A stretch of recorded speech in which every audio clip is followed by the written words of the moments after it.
देख रहे हैं हिंदी खबर और मैं हूं आपके साथ कीर्ति बिंदल। और बुलेटिन का आगाज बड़ी खबर के साथ कर रहे हैं। रामनवमी का त्योहार पूरे देश के साथ ही प्रदेश भर में भी धूमधाम के साथ मनाया जा रहा है और इस मौके पर बिहार के मुख्यमंत्री नीतीश कुमार और राज्यपाल राजेंद्र विश्वनाथ आर्लेकर ने बिहार वासियों और देशवासियों को हार्दिक बधाई और शुभकामनाएं दी हैं। राज्यपाल ने अपनी शुभकामना संदेश में कहा है कि रामनवमी का पर्व हमारी सनातन संस्कृति का अभिन्न अंग है। सत्य, न्याय और करुणा के प्रति अटूट निष्ठा मर्यादा पुरुषोत्तम प्रभु श्री राम का जीवन चरित्र है। वहीं सीएम नीतीश ने अपनी शुभकामना संदेश में कहा है कि रामनवमी जैसे पर्व राष्ट्रीय एकता, अखंडता और देश की सांस्कृतिक विरासत को मजबूत करते हैं। मुख्यमंत्री ने राज्यवासियों से आह्वान किया है कि पावन पर्व रामनवमी को प्रेम और भाईचारे के साथ हर्षोल्लास के साथ मनाएं।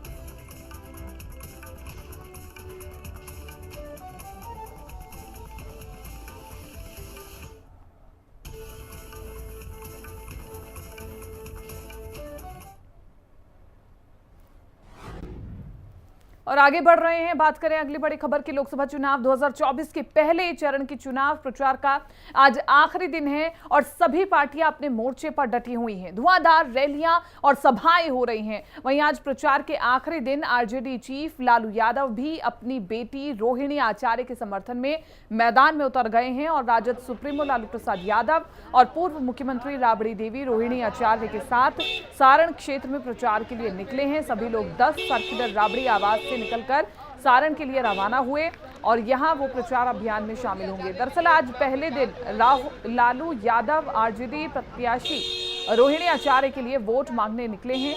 वहीं सारण में लालू यादव के समर्थक उनके स्वागत के लिए तैयार हैं।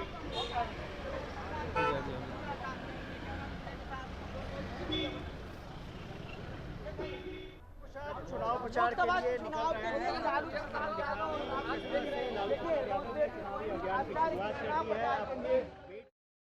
तो निकले हैं और सारण उनकी कर्म भूमि रही है। हमेशा से लोगों ने वहाँ आशीर्वाद दिया है। लोगों की मांग थी, चाहत थी कि उनके बीच लालू जी आए, तो आज वो गए हैं वहाँ। भाई नेता हैं वो, उनके नेतृत्व में महागठबंधन यहाँ इंडिया अलायंस चल रहा है, तो क्यों नहीं करेंगे। जो लोग संविधान को बदलेगा खुद ही खत्म हो जाएगा।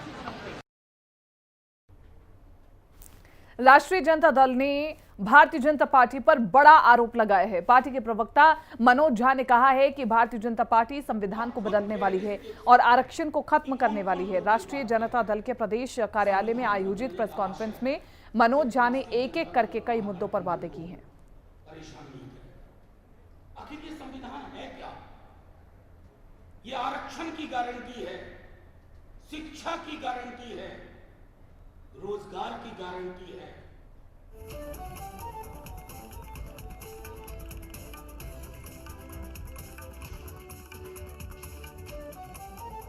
आप सब जानते हैं कि 10 लोग जो चुनाव लड़ रहे हैं प्रतिदिन कहते हैं कि इस संविधान को हम बदल करके रख देंगे। अब आइए, कल नेता प्रतिपक्ष ने जब वो चुनाव प्रचार से लौटे तो उन्होंने कुछ बातें आपके समक्ष रखी। ये है भारत का संविधान, ये है भारत का संविधान, ये है भारत का संविधान। ये कागज के पन्ने को नहीं जोड़ा गया है कि आप कहेंगे कि ये पन्ने हैं, ये जिंदा दस्तावेज है। आपके जिंदा होने की गारंटी है, मेरे जिंदा होने की गारंटी है, आपके हकूक की गारंटी है, मेरे हकूक की गारंटी है। दलित, पिछड़े, अकलियत और अक्सरियत सबके होने की गारंटी है। आप इसमें बदलाव, संशोधन तो बहुत हुआ। आप कहते हो कि ये संविधान ही बदलना है और आप खुद फेहरिस्त देख सकते हैं कि कौन कौन लोग ये बात कह रहे हैं। संविधान बदलने का आशय सिर्फ राष्ट्रीय जनता दल और महागठबंधन को परेशान नहीं करेगा। आखिर ये संविधान है क्या? ये आरक्षण की गारंटी है, शिक्षा की गारंटी है, रोजगार की गारंटी है। ये संविधान आपके मौलिक अधिकारों को संजो कर रखने के लिए प्रगति पथ पर सबको साथ लेके चलने की गारंटी। अरे मोदी जी बड़ी बड़ी गारंटी दे रहे हैं, अपने लोगों को समझाइए कि ये संविधान जिसने इस देश को सांस लेने की जगह दी, उन तमाम घरों में जिसमें चिराग नहीं था, रोशनी नहीं थी, वहां तक रोशनी पहुंचाने का काम किया। आप उस संविधान को बदलने की बात कर रहे हो। इंडिया गठबंधन के घटक दल विकासशील इंसान पार्टी ने गोपालगंज से अपने उम्मीदवार की घोषणा कर दी है। वीआईपी सुप्रीमो मुकेश सहनी ने बीजेपी नेता ई सुदामा मांझी के बेटे प्रेमनाथ चंचल उर्फ चंचल पासवान को महागठबंधन का प्रत्याशी बनाया है। एनडीए प्रत्याशी और सांसद डॉक्टर आलोक कुमार सुमन को अब प्रेमनाथ चंचल सीधी टक्कर देंगे।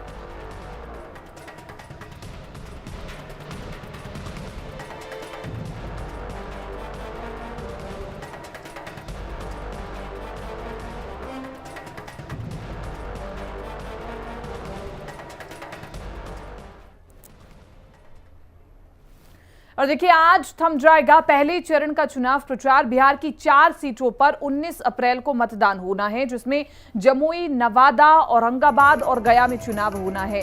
चुनावी मैदान में 38 प्रत्याशी अपनी किस्मत आजमाने वाले हैं। तो ये बड़ी खबर हम आपको बता रहे हैं। बिहार की 4 सीटों पर मतदान होना है, जिसमें 38 प्रत्याशी अपनी किस्मत आजमाएंगे। तमाम जो दल हैं वो अपनी पूरी मेहनत करते हुए नजर आ रहे हैं, लेकिन आज प्रचार प्रसार का जो शोर है वो थम जाएगा। और बिहार की 4 सीटें बहुत महत्वपूर्ण हैं, जिसमें अगर हम भारतीय जनता पार्टी की बात करें तो इन चारों सीटों पर अपना दमखम दिखाया है और वहां पर जाकर के लगातार रैली और भाषण भी दिए हैं। इसके अलावा आरजेडी की ओर से भी लगातार चुनावी रैलियां निकाली जा रही हैं, जनता के बीच में पहुंचा जा रहा है। लालू यादव का परिवार भी जनता के बीच में पहुंचने की कोशिश पूरी कर रहा है। इसी के साथ साथ ये जो 4 सीटें हैं, कहीं ना कहीं जब इन पर मतदान होगा इन सीटों पर, तो ये एक हवा जरूर तय करेंगे बिहार के अन्य जिलों में भी कि किस प्रकार का माहौल रहने वाला है, जनता कितना अपने घरों से निकलती है और कौन कौन से मुद्दे जहन में रख कर के चुनाव में शामिल होती है। तो देखिए, चुनावों को लेकर के अब काफी उत्साह जनता के बीच में देखा जा रहा है और उत्साहित जनता नजर आ रही है। वहीं तमाम पोलिंग बूथ की अगर हम बात करें तो वहां पर विशेष तैयारियां कर ली गई हैं और इसी के साथ साथ चुनाव जिलाधिकारियों की तरफ से अलग अलग जिले में अलग अलग तैयारियां की जा रही हैं। और आपको बता दें कि 38 प्रत्याशी अपनी किस्मत आजमाएंगे, जिसमें निर्दलीय भी हैं, प्रमुख दलों से भी हैं और इसी के साथ साथ ये 38 प्रत्याशी जन जन के बीच में पहुंच करके अपने आप को मजबूत दिखाने की कोशिश करेंगे, ज़्यादा से ज़्यादा जनता के साथ कनेक्ट करने की कोशिश करेंगे। बिहार में लड़ाई सीधे तौर पर एनडीए वर्सेस आरजेडी नजर आ रही है। सुजीत श्रीवास्तव ज्यादा जानकारी के साथ संवाददाता हमारे साथ लाइव बने हुए हैं। सुजीत, ये जो 4 सीटें हैं बहुत महत्वपूर्ण सीटें मानी जा रही हैं। ऐसे में इन 4 सीटों को जीतने के लिए तमाम दलों ने पूरी मेहनत की है। आज चूंकि 5 बजे चुनाव प्रचार प्रसार थम जाएगा, अभी तक किसकी ओर से और कितनी तैयारी की जा रही है? जी कीर्ति, बिल्कुल सही बात है। तकरीबन 1.5 घंटे और बचे हुए हैं। 1.5 घंटे के बाद से पहले चरण का जो चुनाव प्रचार है वो थम जाएगा। इस 1.5 घंटे में सारे प्रत्याशी जो भी महागठबंधन से हो या फिर एनडीए से हो, वो अपनी अपनी पूरी ताकत लगा रहे हैं। जहां तक इन 4 लोकसभा क्षेत्रों की बात है, जमुई, नवादा, औरंगाबाद और पास करेंगे।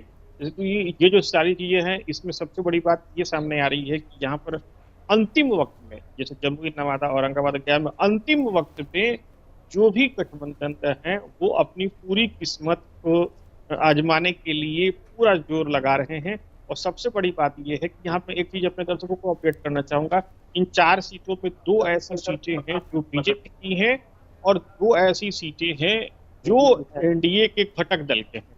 तो ये बहुत ही इंटरेस्टिंग हो जाता है। और इन 4 चीजों में 2 हैवीवेट उम्मीदवार हैं, जिसमें से एक जीतन राम मांझी हैं और दूसरा डॉक्टर विवेक ठाकुर हैं, जो पूर्व केंद्रीय मंत्री सीपी ठाकुर के बेटे हैं। तो बहुत इंटरेस्टिंग हो जाएगा ये देखना कि इन 4 लोकसभा क्षेत्रों में किस प्रत्याशी किस्मत जो है अब ईवीएम में कैद होने वाली है। हालांकि 2 दिन का वक्त और है। इन 2 दिन में अगर प्रत्याशी अपना बेहतर वक्त अपना इस्तेमाल कर सकते हैं, डोर टू डोर कैंपेन कर सकते हैं, लेकिन तकरीबन 1-1.25 घंटे का वक्त और बचा हुआ है और चुनाव प्रचार थम जाएगा। जी कीर्ति।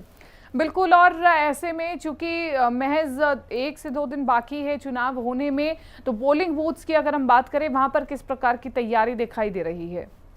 ये देखिए, प्रशासनिक स्तर पर पूरी चाक चौबंद व्यवस्था है। चारों ही जगह पर जो कि जिला निर्वाचन पदाधिकारी हैं, वो चुनाव आयोग के निर्देश के अनुसार हर एक चीज को पूरी मुस्तैदी से पूरी कर रहे हैं।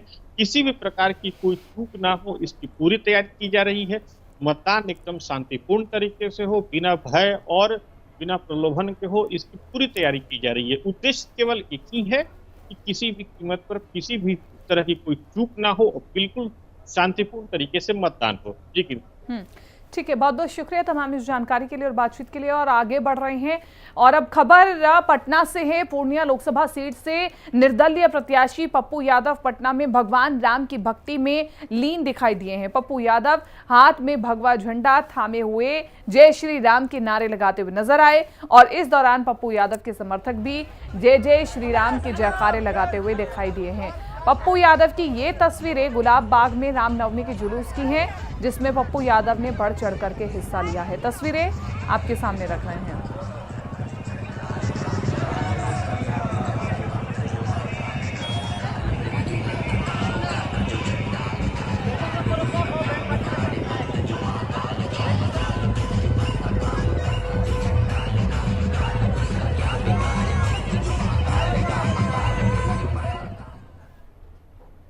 बात किशनगंज लोकसभा सीट की, जहां पर दूसरे चरण में 26 अप्रैल को मतदान होना है। वहीं जेडीयू के प्रदेश अध्यक्ष उमेश कुशवाहा और समाज कल्याण विभाग के मंत्री मदन सहनी ने निजी होटल में जेडीयू नेता और कार्यकर्ताओं के साथ बैठक की और एनडीए प्रत्याशी मुजाहिद आलम के पक्ष में वोट करने की अपील की है।